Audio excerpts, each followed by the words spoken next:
Yeah, I already have the force. So we You just have started the force. talking about we skipped the intro, I would say, and we just start because we were just talking about how we are doing this neurodiversity thing for a while now, but still we encounter sometimes people, as I did on the weekend, and talk to people and describe them to them how ADHD, for example, can manifest in people. And it's very surprising when you step outside your filter bubble and talk to people you thought who are like broadly very well informed, and then you realize that topics like neurodiversity aren't Hmm. that widespread Common, yeah, as we thought widespread, I or guess. common Yeah, I'm as we thought. constantly caught with that, and I just feel like, again, it's like we've been talking about this, and not just with you and I, but I talk about it with everybody. It comes up, and I talk, and so many people in my orbit are neurodivergent, and but even without being neurodivergent, it's like the people in my orbit know what neurodiversity and neurodivergence is. So but frequently I'm having a conversation and people are like, "What is that? What is that?" And I'm always like, "Oh wow, yeah." It's it's surprising because I don't live in a bubble necessarily, but it's, yeah, it really, you know, brings it back around that, wow, this is really important to keep talking about it. Because every once in a while I'm like going, okay, are we done yet? Mhm. Everybody knows about this now. And it's like, actually they don't. So it's on a weekly basis. I get reminded that, no, it's like we have to keep speaking about it and discussing and asking questions and telling stories. You know Um, what I yeah. can relate or what I can compare it to is when you say neurodiversity is about not only but also about knowing how different brains work and knowing how there are differences. Um, I would compare it to explain to people how cars or how the internet works, because everybody who has a driver's license knows how to sit in a car, turn the key, and get it moving in any way. But they don't know really how the car works, and they don't need to know Mhm. how the car works. And a bit more pragmatic approach is the analogy of the web. Um, for me, it's I work with or in the internet since more than 30 years, and I can do a lot of things without being able to explain how they work. And then I often see people or encounter people who um, ask me specific things, and I really have to take a step back and think about, okay, how do I explain that now? Mhm. Uh, Mhm. one practical example is what is the difference between a login and registering? Most people, or a lot of people I know, especially older people, uh, they just don't get the difference, which is so common to Mhm. me, and I don't even think Mhm. about it, about the difference between logging into a site and registering for a site, Right. because So how it's do so, you equate that with the neurodivergence and talking about this topic? yeah, it's like explaining. It's one thing to explain that something like ADHD, for example, exists. The next level is to how it manifests, and most people think still think ADHD is something that only comes up in 8 to 14-year-old boys when they eat too much sugar and move too less. They think like ADHD is something Wow. that only male kids in a over-civilized society with too much video games and too much candy have. Wow. And Wow. that's yes. When you explain it to Hmm. them, and they're like, "Oh, okay, I wasn't aware that that can happen for adults as well, and I wasn't aware the implications of that and Hmm. how it's manifesting and what that might mean and how individual that can manifest in people and what the consequences of that are." Hmm. Hmm. And that's the same. Like we all use our brains in some way, like we use a car or we use the internet, but we don't really think, or a lot of people don't really think Right. We about don't it. think And about thinking. Well, because not all of us. because they don't because they don't know Hmm. what they can think about. Hmm. Hmm. Well, and people aren't really, I mean, going through an education system, especially the industrialized education system, they don't, teachers don't have time to talk about, how to think and critical thinking and how to think about thinking. Mm. It's just like, no, no, just memorize this stuff so we can run the tests, because we got to get our money because we got to get the test scores and show that our school's the best. And then get money accordingly. At least in the United States, that's that way the way that works. Not everywhere, of course, but in a lot of places. And so yeah, they're just pushing for higher test scores and higher rated schools. But let me back up a little bit and do our intro, and then we'll get rolling. So greetings, friends, and welcome to Free Range Thinking. And here we are again in our cozy recording caves, ready to dive into some interesting topics and rabbit holes, like we were just doing.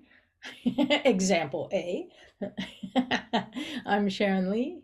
And I'm Alex Kahl, and my computer is still indexing all my notes, That's so I totally fine. And so can every read week it. we serve up a delicious buffet of neurodivergent topics, discussions, questions, and explorations around the subject of living and thriving as a neurodivergent human. And we enjoy talking about and celebrating how people like us can not only thrive in today's world, but prosper. Because the world desperately needs neurodivergent humans to bring real transformation and evolution to mankind. We are the keys through the shitstorm of a one size fits all world. And that is no No joke. joke. That is no joke. And yeah, it's anything on your mind today? Anything you want to talk about today? I know that by the time we post this, it will be in 2024. Um, but we're heading into the final part of 2023. Most And probably, yeah, but yeah, it's hmm. We could a little bit reflect a little bit yeah. on the year. I mean, the publication schedule of the podcast was running really smoothly, and then we did the summer break, and I didn't really I didn't really manage to recover from the summer break. And that's just okay. But I know we're gonna have two weeks because one is on Christmas and the other is January 1st, so we're not gonna meet for that. Yeah. Um, and so yeah, so let's do, I don't know, maybe a little bit of reflection. What were you? We can do kind of gratitude. We can visit that. We can do kind of a looking forward. And this is interesting because it's like, you know, one thing I noticed at the end of the year um, is that people are rushing around, rushing, and it's this hustle, hustle, Mm. finish out the calendar year. And I've had a lot of conversations about the fact that, as humans, human animals, we're not geared for the corporate calendar. And so it's very unnatural for us and causes a lot of stress. On the other hand, we have to do it. We can't just get off that hamster wheel. Well, not totally, because as a solopreneur, and if people are trying to get a corporate contract and get it, for teams in a corporate situation to do coaching or consulting or training, we have to offer bids and we have to submit bids. And if we don't submit them before a certain time, we get shut out. So it's very stressful and difficult to deal with that with my friends who are, really struggle with, I would say, high levels, high support or whatever, high needs, ADHD, because these types of deadlines, and you miss one and you miss one and you're like, shit. And it's like you can feel your income, your potential income for the next part of the year, for the next 6 months, sliding off the table. And it's incredibly stressful for a lot of people. And so it's yeah, I feel the need to mention it on the podcast because I have been having a lot of these conversations in the last month and last weeks, and yeah.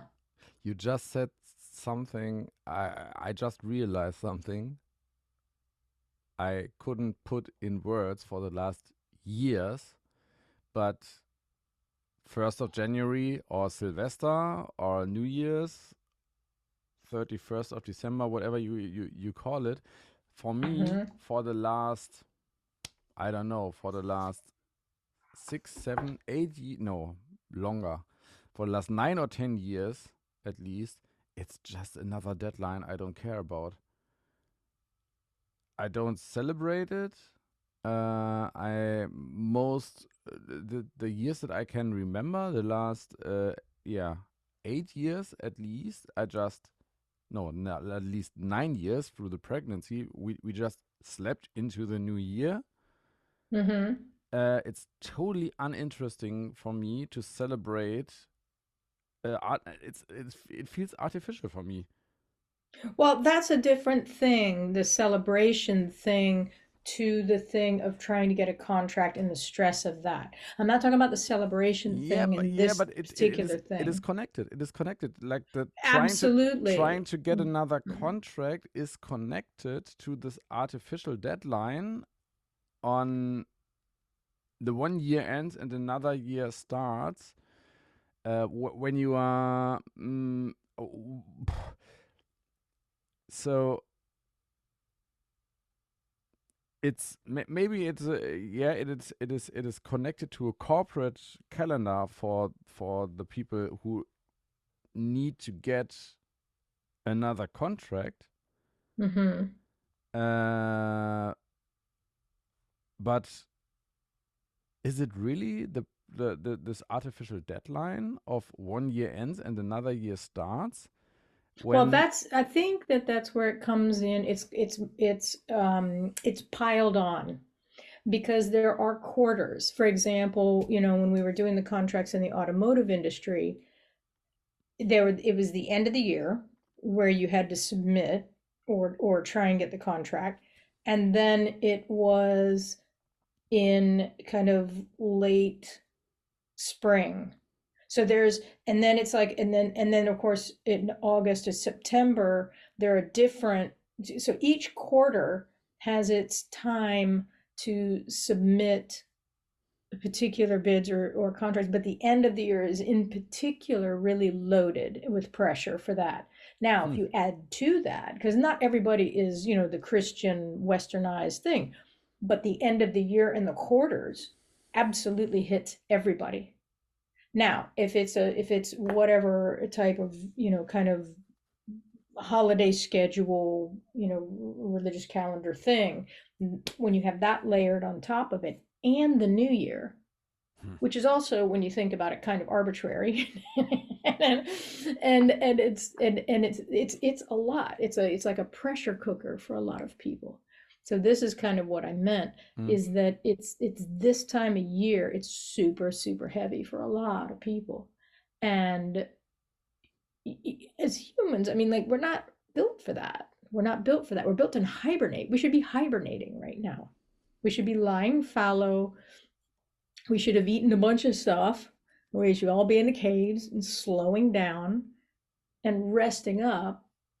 It's almost like the new year and the calendar year, corporate calendar year, should be in spring, not where it is. It would be physically better for us as humans if it Yeah. was just shifted, a number of months.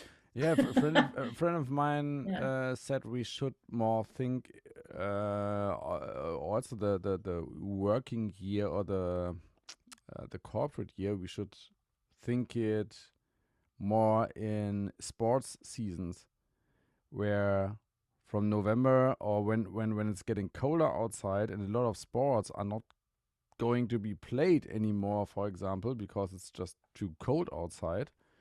But then you're thinking again of a lot of northern hemisphere. But now that everything's global, how do Yeah, you organize that? yeah. Because in Australia, it's I'm wondering if we should, okay, now we need to do a study. Hey, are there any Australians listening? How Mm, does that work for you? mm. How is the non hibernation mode seasonal thing? Not pick Australia because it's fairly extreme from where we are, but anybody else, how does it? How does that work for you? How does it feel? How does it feel on an animal level, instinctually? Yeah, I'm curious. Because where we are, it's unnatural. It is hella unnatural. Um, no. I mean, we for our part decided that that's a really small thing, and it's more like as you said, to step out of this general Western, whatever you call it, religious, step out of this bubble. We decided that we are going. We already um, ditched a lot of traditions and try to avoid those over the holidays.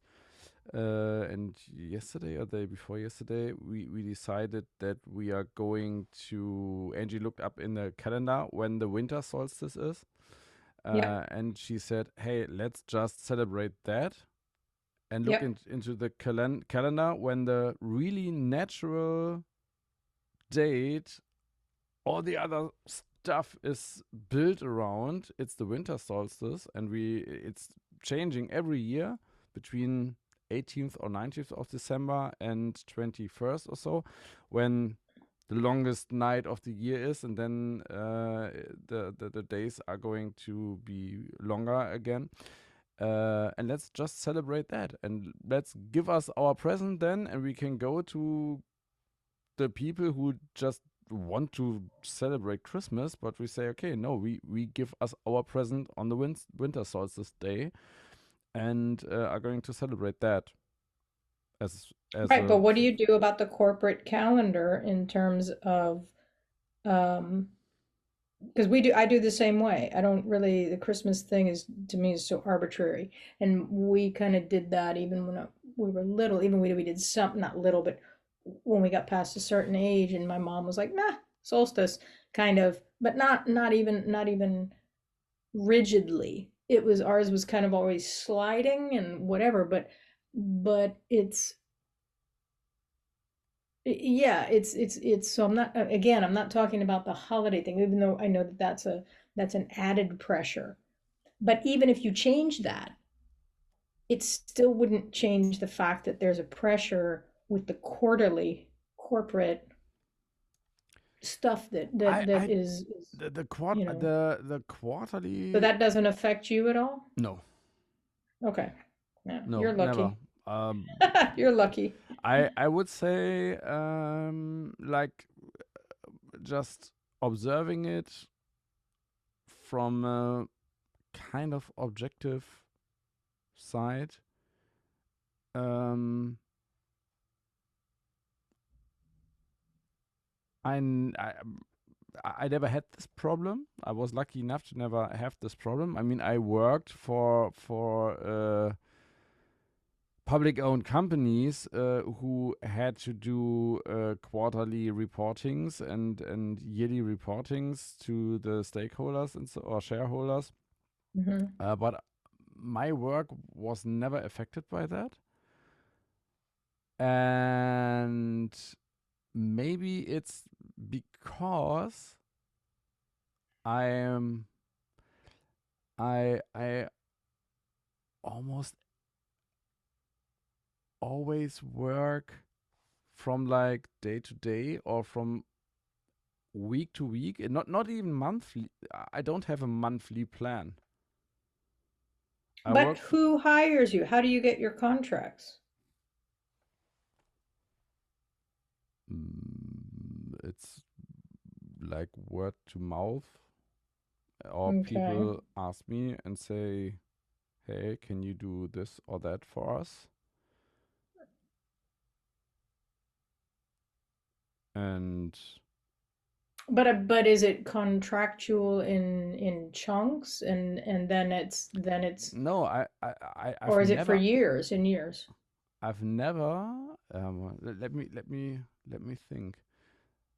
The last, no, the last clients I'm working or I was working for or I am now working for, I don't have contracts with. I never set up any contract and I never signed any contract. It's like, can you do this for us? Yes, I can. Let's start. This is what I would do. And then we start.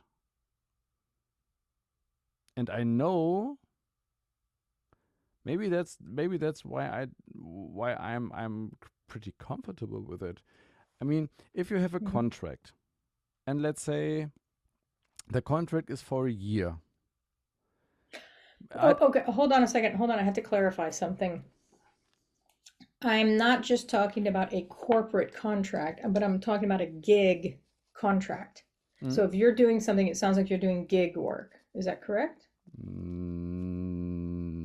describe what gig work means for you. It's like is they have a thing that they want you to do and you do it.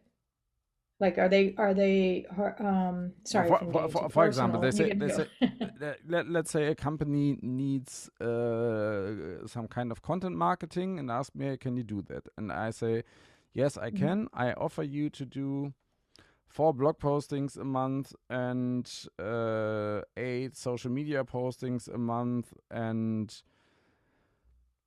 one 20-minute call per week for this amount of money. And they say, okay, that sounds fair. Okay, let's do that. That's all I need. And then I start Okay, so working. you don't you just but do you send an invoice? Yes. Okay, there you go. That's a gig work. Yeah.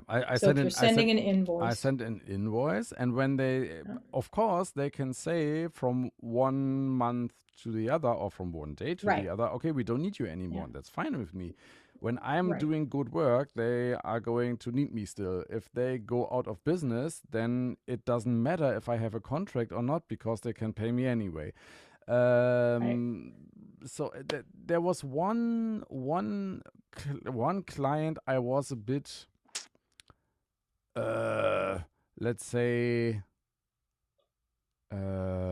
I don't find the right word in English now. Enttäuscht.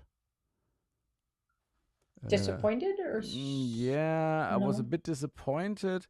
Um, because after I was a bit disappointed after working together for 7 or 8 years. When the pandemic hit, they were like from one day to another. Okay, we have to cut all. We have to cut out all like freelance work and let's talk when this is over. But we have to play safe here. So I thought like, yeah, but I'm counting on you as well. So that was Mhm. not that was not that nice of a move, I would say. Um, but all others just, yeah, it just worked. And for me, Mhm. I mean, what would be the difference if you have a contract that is running for 1 year, but the client is disappointed with the work I do at half of the year, so let's say in June, Mhm. then there would be a talk anyway. So what is the point in having like a yearly contract if you are For doing? you, not. For you, not. And some work is, even if it's gig work, but they don't generally, like corporate, um, large corporate companies, they don't tend to use, unless it's highly specialized skills, they don't use gig workers. They want people to, it's like in the automotive industry, they constantly the companies were trying to get Lydia to sign on because they didn't want to pay the consultancy fee. Um, but as a consultant, you have to, kind of put in a proposal of what you can do and apply to, the different companies. So there's a lot of work in that. Mm, Um, and now there was a lot, but most of the jobs we got actually were word of mouth. yeah. But but it's a dangerous game to play to stop, making content, stop putting yourself out there, Mm. because you don't know. It's a very unknown, and so like most gig workers, yeah, it sounds like you're good at what you do, and you're lucky that most of this stuff just kind of lands in your lap. And again, I do tend to hear this from, sorry to say it, it's like beating that same drum, you know, white men. Um, Anybody outside of the white male thing, box tends to really have to hustle. Not more so than is definitely you know, the feeling. What do you mean by hustling? It's just you got to work to get the contacts and the clients. So it's a hustle. You have to hustle. And it's the you have to work at it. And it's so it doesn't just you can't just sit back and wait for things to come to you. That's very risky. And it's to and it's delusional. Okay, that that For that certain people, maybe I made you the wrong. can't rely on that. Maybe I made the wrong impression. Then it's not that things come to me. Mm-hmm. Maybe I have a base level of hustling all the time, Mm-hmm. so that from there business opportunities emerge. Okay, that makes sense. That makes sense. That's kind of what we did when we were in the automotive industry. It's yeah. And what she's doing now, what my wife Lydia is doing now in the renovation Mm. field, her and her brother, and we're trying to teach him to do that. And Well, but that is a great example because uh, you need to do some kind of marketing, of course, mm-hmm, but in a renovation business, uh, at least in like I met a let's I give you an example. Um, 4 weeks ago, I was in a Home Depot here in Germany in a Home Depot like store, mm-hmm. Hardware and store. there was a Mm-hmm. really annoying uh, clerk or advisor, sales advisor in the store, who was like, I can tell you, I can't tell you what you have to do with your electricity stuff. That can only, I'm not allowed to tell you that.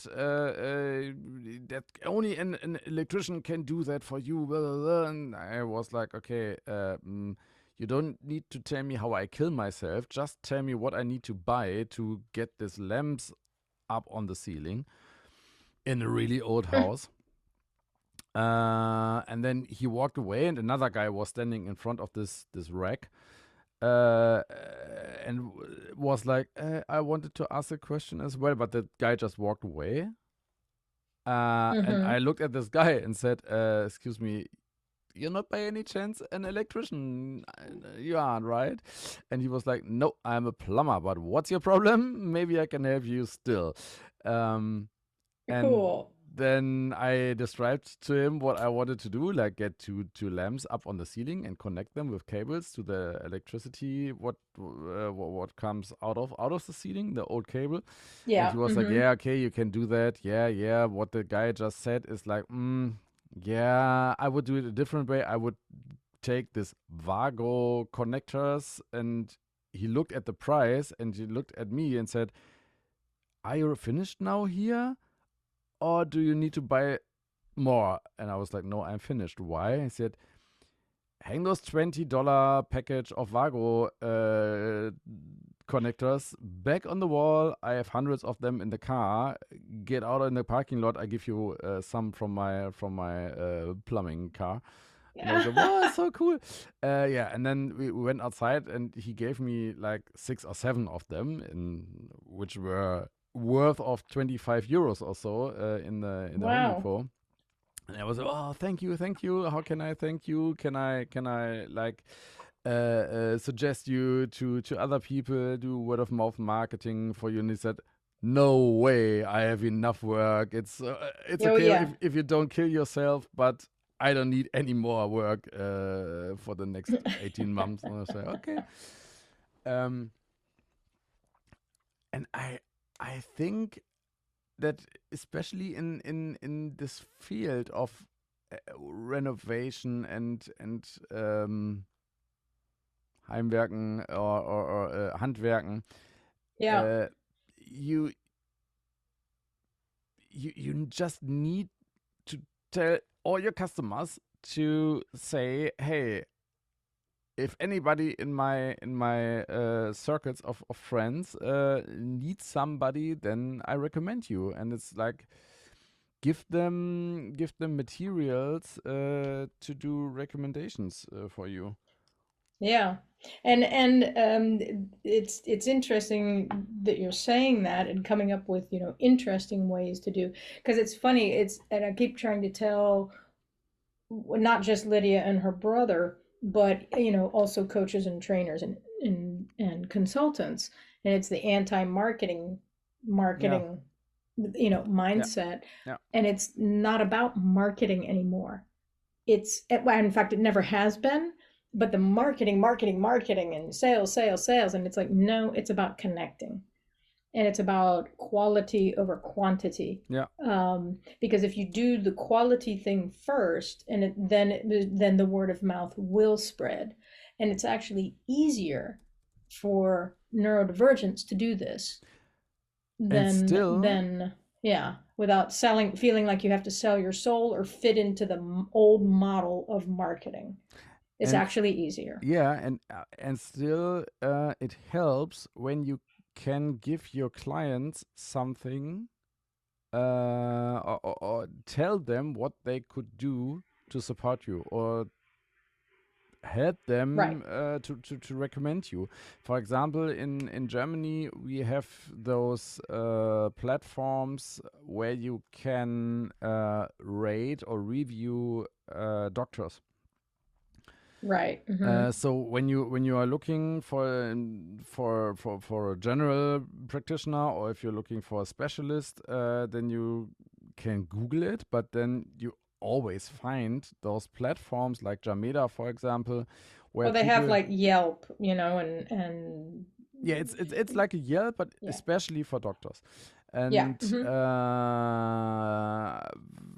I saw it at one specialist, at one eye doctor I was at, and then I recommended this practice to every other doctor I was, and said, Mm-hmm. hey, just print little business card sized cards that you can put on your counter and ask your patients to rate you on these platforms. Mm-hmm. Because the only reason people have to rate this to use these platforms is when they are angry, when they are disappointed or not Right. satisfied. Then they Right. go Right. there and give you 1-star rating and write how shitty everything was here. But the people who are True. totally fine and yeah, were excited with your work, if you don't tell them that you need that, they are not going to do it. Yeah. So true. And maybe that is also the case for a lot of, especially for a lot of neurodiverse working people or freelancing people, that You mean neurodivergent? neurodivergent people Yeah. who work in some kind of freelance business, that it might help them if they would give their clients a little guideline or little checklist how they could support them. Yeah. Yeah. True. That there's a number of different ways. So one of the ways that I told uh, Lydia and her brother that would be actually fun. Also, the thing is like how can they do something in their own style Mm. that works for them, and they're both like natural storytellers, and so we actually have a friend who's a realtor in this area, Mm. and he's got a nice office. It's his office is kind of cool, and it's big and open. And so I said, why don't we do like an evening of like storytelling where you have like 8 to 10 people, and you put up the notices and say, and you have like a glass of wine and some little snacky things, but people, they love to complain and tell stories about like what went wrong, but it helps build trust and credibility. And so to bill it as, so I already did a flyer for them about um, you know come to an evening of, it's like they kind of get help with some problem solving. And it's an interesting way to do it. It's different, but it allows people to kind of come in and bitch and complain. And then I said, and the best side of that, or the benefit to that, is that they can also learn what people really need. Mm. Because people, if you ask them what they need or what they worry about, they might not necessarily give you the answer that you really need in order to provide a better service. Mm. And so having a storytelling night of, the horrors of renovation, Mm. and so it might not, the project that they're working on, um, but it's like the people that come to a realtor for this, if they happen to be house hunting, it might, help them consider, a house that they wouldn't necessarily buy Mm. if they get in contact with Lydia and because just being in their space, in their physical space, and building the trust and credibility, because neither one of them want to do marketing. They're like, and I said, okay, but you have to do something. And so this was my idea, the alternative. And so we're going to do one. The first one is going to be kind of mid-January. Mm. Yeah. But it's a thing of doing it different and going after, but other people, when we've told them about it, and they're like, yeah, but that's not that many people, and you have to get a bunch of people. And it's like, oh, no, quality over quantity. Because if you imagine the people in the storytelling thing, what story are they going to tell when they leave there? Yeah. And they're gonna be like, we had the best night. We told these stories. Oh my God, this, and they'll be repeating the stories because that's, what humans do. Yeah. And we're story exchangers. And that's across all, spectrums and uh, capabilities. And so that's it's like, how do we do it different? But it's to go back to the thing of like, what is the seasonal rhythm of living, and Mm. how do we work within that? I think is really important to try and, because we can't ignore the corporate, educational calendars. We can't ignore them because, we're just saturated up to our eyeballs in it, which is why I'm curious what people on the southern hemisphere and the equatorial, wherever you're positioned, it's like, how does that, how is that for you? How is that for people W- that aren't in the northern hemisphere? That I because think it's like we need I think we need somebody from Namibia or Mhm, Argentina to talk mhm, about mhm, that, where really the whole season are mhm, turned on its head. mhm. Even in Australia, it's more or less like summerish, Yeah, summerish or yeah. springish the whole year. So Not the whole year. It's in the winter. My friends that are in this when we're in summer, they're in winter. They're freezing. yeah, Depending but on where you're talking about in Australia, because it's big. it's It's is kind of is it's when I think of I mean when I think of Australia, is it really freezing in winter like it is, for example, in or in Bavaria or in Denmark or so, where it gets really cold, or Sweden,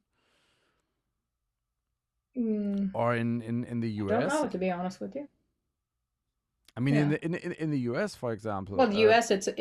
if you're living it's in Texas, you don't have, or mhm. if you're living in Arizona, you normally don't have the same seasons as No, but you're still somebody above the in Seattle equator. or so. You're still northern hemisphere. Yeah, If you want to talk about that, you're starting to go down in South America. yeah. Sure, winters are mild. In Florida, they're mild. Mm. There's, it almost starts to feel seasonless. Of course, Yeah, summers are very yeah. hot. Mm. Summers are very hot, but it's not. Winters are very, very mild, which is why they have, everybody who, of course, not everybody, but there's a lot of people that live in New York, and they call them, what do they call them? They call them snowbirds, that they fly south Mm-hmm. in the winter. Yeah, So they all get in their cars or whatever, and head south, head to Florida. So they'll winter over in Florida and then yeah. drive back. Um, but yeah, interesting question about that in terms of animal instincts. It's because what you described a little bit earlier about, like, yeah, you just to put things on the business card, you have to, that is still part of the hustle. You have to make a list, you have to do the thing, put them out and give them out, but Uh, it's like, to do that right now I would is say difficult I would because we should be hibernating. I would say it's not a hustle. I thought about this whole analogy of composting, you put out there, Mm-hmm. or decaying, that Mm-hmm. you put out there several weeks ago, and that is part of the whole process. I mean, when you step back Mm-hmm. a little bit from the corporate calendar, in air quotes, then it is part of the whole life cycle process. So maybe you should hustle in spring when you have a lot of energy and get your seeds out. Then in summer and near autumn, you are like harvesting, or you're working on your field, and then in winter, you don't have that much to do often. Right. So, okay, hold on a second. I have to press pause on that, Yeah. because you say all you have to do is, right? And anytime somebody that starts a sentence with that, or starts a a conversation or thought or whatever with that, who among us, especially neurodivergents, can just dot dot dot dot? In the best case scenario, sure, that would be optimal to do that. How many of us can actually do that? And like, what does that look like? How much energy does that take? And again, if it's within, we do have to function within the corporate calendar year, all of us, if it's heavily or just marginally. Because let me give you an example. I'm not working for a corporate company client, but the people that I coach, they are in that system. So we're all affected by it. And so the people who have to, for example, I have to make sure I get my announcements done at a certain time, so these people can put in their notice at da da da da and ask for time off and da da da da and get the kids in the yada yada yada. There's this chain of living in the society that is, I have to take it into consideration. I'm not outside of that, even though I personally do not live in it. But the people I'm interacting with and that are my clients, they are either the same as me or very saturated in the corporate calendar configuration. So it's like saying, I'm totally outside of that. It's like, I don't know about that. Now, you might be, but not that many people are outside of it completely. And it's like so it's like how much energy does it take neurodivergence to, because there's the follow-up to stay within that and to to post your things or make an announcement or follow through in the right quarter, to plant the seeds, to do it this way. This is the thing that I can tell is very daunting to a lot of people. And so I'm always trying to be very creative and go, okay, how can I help you make it work? Is there being really an like outsider? an unofficial rule book of how to do things? I think that when you do it the way you are most comfortable with, and that includes people that work in corporate jobs, for example, that are that don't have this kind of hustle, or they decided to go into a corporate job. Well, that's why a lot of people say, I don't know how you do what you do. I couldn't do that. It would be too stressful. And I totally get it. It's not for the faint of heart.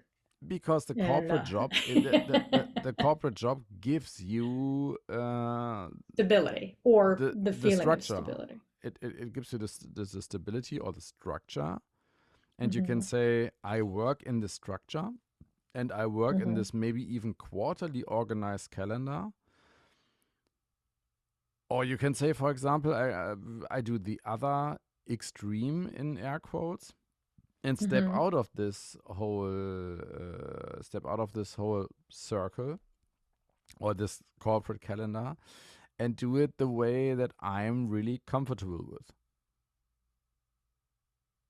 And it's still some kind of life cycle.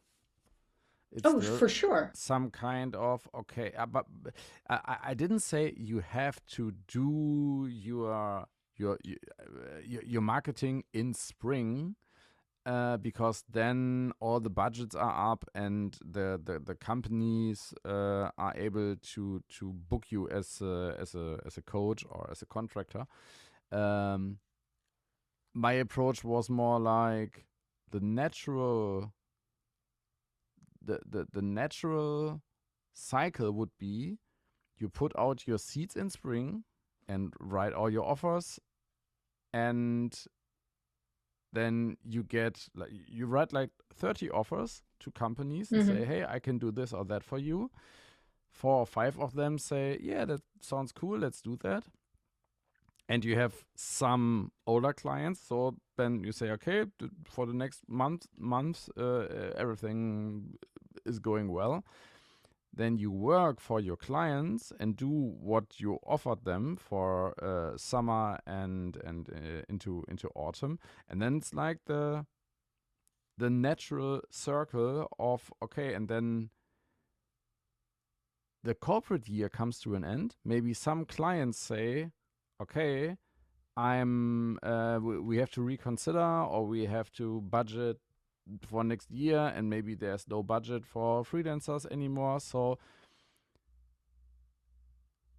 I guess people, or you can count that in, or you have to account that in and say, I'm not working 12 months a year. I'm effectively working 4 or 5 months, and I have to get the money that I need for the whole year in this 4 or 5 months to be able to to um to catch everything that's going to change in the end of the year. Right, but you're And then talking you've about it's like you're making you're how you're putting this out. It's like you should be able to do, you have to do this, you have to, and it's like for people that struggle with executive functioning, you can't, they struggle to do that. And so everything that you're laying out right now is damn near impossible for certain people, and it takes so much energy. Plus, I have to say that it's like it's in the end of the year where you have to get the definitely in the automotive industry, you in certain other sectors is it's your bids have to be in September and October, not in early spring. It's too late. That's too late for the whole year. That you have to submit them in September and October, and then they, for consideration, because then they make a decision for the next year, and by the end of there. So it's like it's a shifting. You're working in one thing, but you're submitting the contracts at the same time. But that's why it's always a rush at the end of the year. It can be, it can be, not always, not every sector, but in a lot of sectors. And people talk to me about this and say, wow, is there a better way to do this? And I'm like, yeah, there are alternative ways, yes. And yeah, it's not necessarily comfortable if you've been doing it that way for a really long time. But a lot of people get out of the solopreneur freelance gig thing because of that. And but it's definitely very stressful for people who struggle with executive function, because the follow up and the attention to administrative stuff is it's real. It's very difficult. I am struggling with that. Yeah, Maybe I just found a good way around it. could be, and that's the thing, because there's no one size fits For all. me, There's no one I size just wanted fits to say all. it. I Yeah. maybe I found a relatively good way to work around it that is working for me. And I needed Hallelujah. and I needed like 20 years to find this way. It's not like that you sit down and say, Right, right, I'm going right. to do this.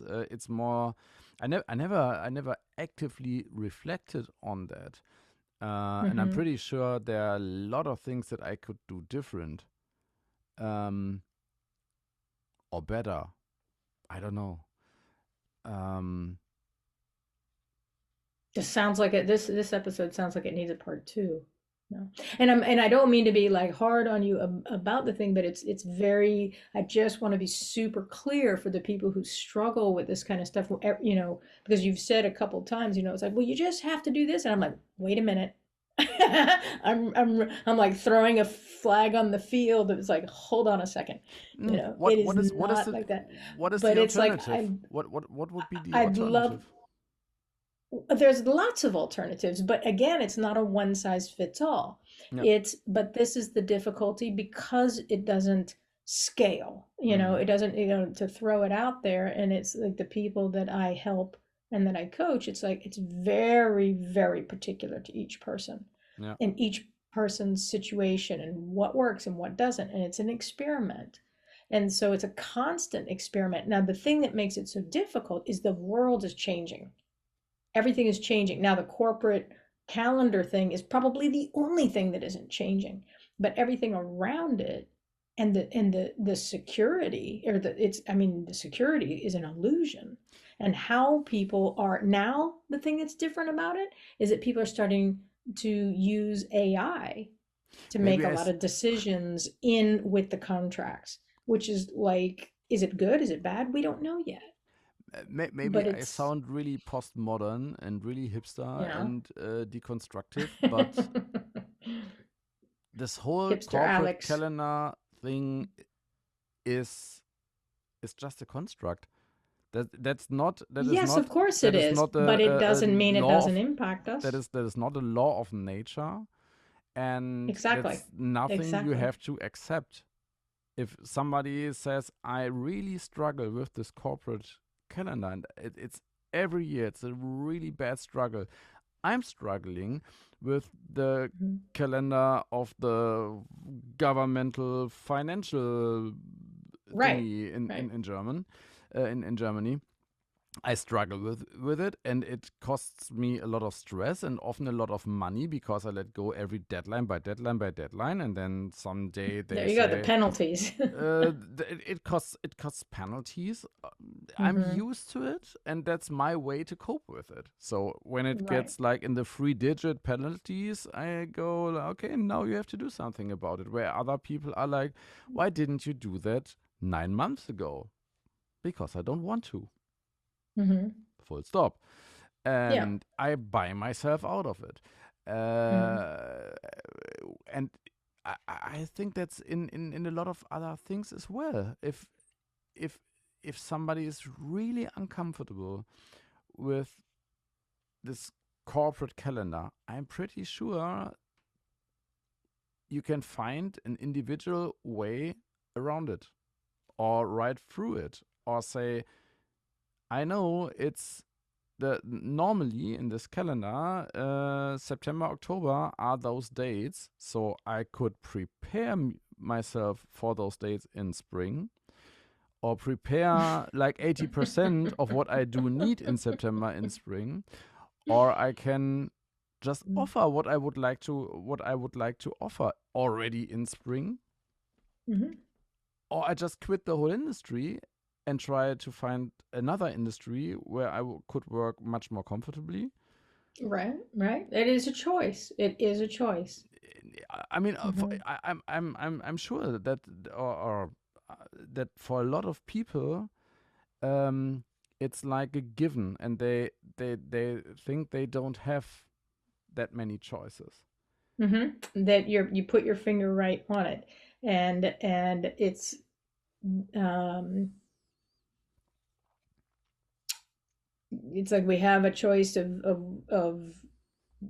kind of working within or next to, or under, or alongside, or however there's a number of different choices. But a lot of people get frustrated because they feel like they don't have a choice and they feel bound into it.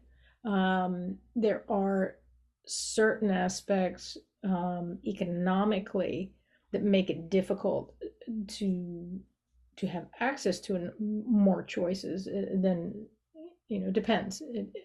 But the mindset about it, Hmm. and using creativity to do something, um, but this is where collaboration and having, connecting with people and going, hey, can you look at this from another perspective? So it's a kind of like, and again, I go back to the thing of, what kind of support systems are we building for ourselves? Mm. Because this is what's critical. Because I know people might be frustrated listening to this and going, but what will you do? You're not offering any solutions. You're just talking about the problem. And it's like, well, That's that's why I say, ah, shit. Here we are coming up to we're like done with the time. Don't mean to yank the rug out from underneath your feet, but yeah, we got to go. But it probably needs a part two of like, what are some solutions? And but part, I'll leave you with this, is that part of the solution is being aware of what we want. There's, I'm gonna say 3 to 5 things. I'm sure if I stayed on here, I could like list 50 of them. What we want, what we need, and what are the components of a support system that would really help us, and then start to think about, okay, how do we put that into place? How do we enrich and amplify our support system? This is what's critical. And if we, there's a lot of people I find that's kind of what they're missing, is the support system to help them. For me, I can tell you what it looks like, and this is why it would be really interesting to get into it next time, is I will have a friend here or there, that in a particular situation, I know I can call them and go, okay, I really need to finish this thing that I'm having trouble finishing. And I know I can trust the person not to go, well, have you tried this? Well, have you tried that? No, they just sit with me. They just sit with me while I do it. Whether that's, well, for me, it's mostly online because, where we are, it's kind of isolated out here. But, even Saskia upstairs, I'm like going, will you just come downstairs and she's, what do you need? And I said, I just need you to sit like next to me while I do this thing, and I don't need her to say anything. But if she's there, I can get through a particular task. And maybe, like, for example, I'm going to have to set up, the sign up for some workshops coming, and I just keep putting it off because it's like so often I get in there, and because of the dyslexia, I'm like going, setting some of these things up, I'm like looking in the wrong place. I can't, it's right in front of my eyes and I can't see it. And so I'll just put it off and put it off and put it off, and then I won't make the announcement. Maybe And we should. so this is what she does for me. She'll just show up and sit next to me. And she doesn't, there's no judgment. And that's super important. You have to get the people that'll sit with you, whether online or physically, that are not going to judge you. And sometimes, the stuff that is, it's simple, and it can be done in 5 minutes, but for some reason it just gets put off and put off and put off, Maybe because it's a particular thing. we could think of offering some kind of 1 or 2 neurodiverse co-working office hours in 2024. That would be interesting. Where we invite people to say, okay, everybody writes down what they want to work on, not to finish or not to accomplish. Exactly. Just to what work. You want to move forward. Yeah, you just want to move on or work on something in this hour or 2 hours. And when there are 5, 10, 15 people maybe there who just are in the call, and you're not feeling alone, and maybe you can get breakout rooms. I was going to say, we put them in breakout rooms because it works one-on-one, not in a group. So that you can say, okay, we put ourselves on breakout rooms, and every 45 minutes or so we meet for a coffee, so that because I think that is something a lot of freelancers, and especially neurodiverse or neurodivergent freelancers, are missing, because I, for example, I tried to avoid being in office situations for a long time, and now that I'm in them from time to time, and I can I have the freedom to choose when I am in an office situation, I realize that it's doing really good for me, and it's helping me a lot. but the difference is that I choose to be there, and it's not Right. that somebody tells me like from this hour to this hour you Right. have to be Right. in the office. It's my choice. Yeah. Because it's the self-imposed thing, Yeah. the self-empowerment thing of when you want to have a socialized working situation Yeah. instead of having to be forced socialized working situation. Yeah. And I know for quite a few neurodivergent humans that it's that part is very, very difficult to deal with, is when it's imposed on us, Mm. for sure. I think we should do that. So you heard it here first, folks. This is like, if this thing like becomes really popular, this is where it came out of. Free range office And hours. oh, free range office. Oh, there you go. I like it. Me too. Free range office. Yay. Cool, cool. Then offline, you and I on in text messaging, we'll pick a couple It's dates. free range office done online. Because then we have the abbreviation Frodo.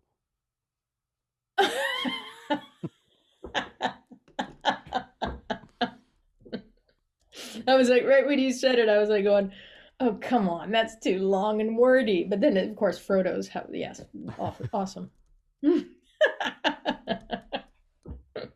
Love it. Mm. Yeah. Excellent. Cool. Then, all right, folks, that wraps it up. Thanks for joining us. And remember, each and every one of you is a vital, precious key through this shitstorm of a one-size-fits-all world. And we're trying to do it different, right? So go out there and unlock the Free range office constraining. doors. Yeah, unlock the free range office doors. Yes. Help us. Like experiment with this. This should be awesome. Cool. See you next time. Wonderful. See you.